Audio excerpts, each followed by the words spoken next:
Supreme court में SIR से जुड़े मामले में सुनवाई हुई और इस दौरान सुप्रीम कोर्ट ने विपक्ष को एक और झटका दिया। शीर्ष न्यायालय ने चुनावी राज्य बिहार में मसौदा मतदाता सूची के प्रकाशन पर रोक लगाने से इनकार कर दिया और कहा कि वो निर्वाचन आयोग की मतदाता सूची के विशेष गहन पुनरीक्षण यानी कि एसआईआर के खिलाफ याचिकाओं पर एक बार फिर फैसला सुनाएगा। दरअसल इस मामले की सुनवाई न्यायमूर्ति सूर्यकांत और न्यायमूर्ति जॉय माल्या बागची की पीठ कर रही है। पीठ ने कहा कि 29 जुलाई को मामले की अंतिम सुनवाई के लिए समय तय करेगी।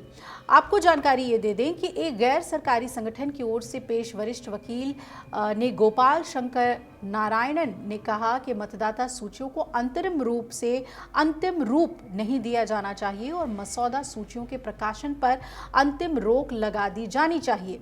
इसके बाद मामले की सुनवाई कर रही पीठ ने कोर्ट के पुराने आदेश पर गौर किया, जिसमें कहा गया था कि याचिकाकर्ता अंतरिम राहत के लिए दबाव नहीं डाल रहे हैं और इसलिए अभी ऐसा नहीं किया जा सकता और मामले की एक बार फिर से व्याख्या की जाएगी। इसी के साथ सुप्रीम कोर्ट ने यह भी कहा कि आधार और मतदाता पहचान पत्रों को डॉक्यूमेंटेशन की लिस्ट में शामिल करें।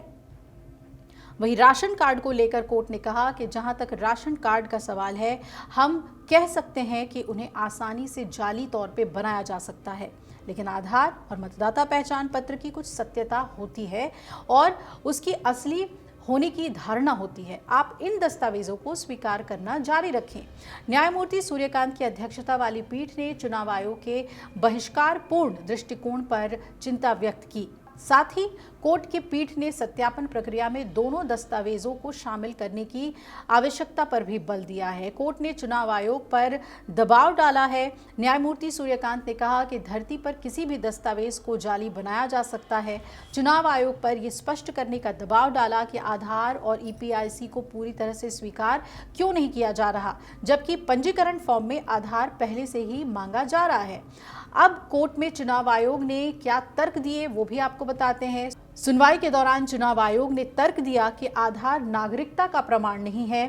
कोर्ट ने फर्जी राशन कार्ड्स के बारे में भी चिंता जताई और कहा कि बड़े पैमाने पर जालसाजी के कारण उन पर भरोसा करना मुश्किल हो गया है। हालांकि आयोग ने माना कि आधार को पहचान के प्रमाण के रूप में प्रस्तुत किया जा सकता है। पंजीकरण फॉर्म में इसकी संख्या पहले से ही मांगी गई है। जाली दस्तावेज रोकने की व्यवस्था कहाँ, इस पर भी कोर्ट ने सवाल उठाया। सुप्रीम कोर्ट ने कहा कि यदि चुनाव आयोग की अपनी सूची में कोई भी दस्तावेज निर्णायक नहीं है तो यही तर्क आधार और ईपीआईसी पर भी लागू हो सकता है।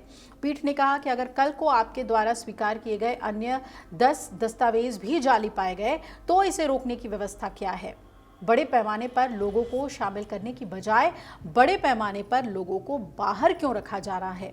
कोर्ट ने यह भी अनुरोध किया कि यदि किसी को सूची से बाहर रखा जाता है तो प्रक्रिया के लिए समय सीमा निर्धारित की जाए। तो कई सवाल चुनाव आयोग पर भी उठाए गए हैं।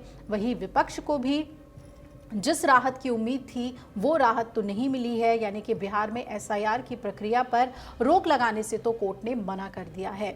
वहीं दूसरी तरफ चुनाव आयोग पूरे देश में इस प्रक्रिया को करना चाहता है, लेकिन जो सुप्रीम कोर्ट की ऑब्जर्वेशन है, जो टिप्पणियां हैं, क्या उसे वो अपने अगले एसआईआर में शामिल करता है जो कि पूरे देश में होगा, ये देखना बहुत महत्वपूर्ण है।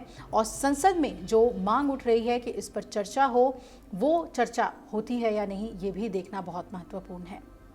अगर आप ये वीडियो YouTube पर देख रहे हैं तो हमारे चैनल को सब्सक्राइब कर बेल आइकन दबाएं और Facebook पर देख रहे हैं तो हमारे पेज को लाइक करें।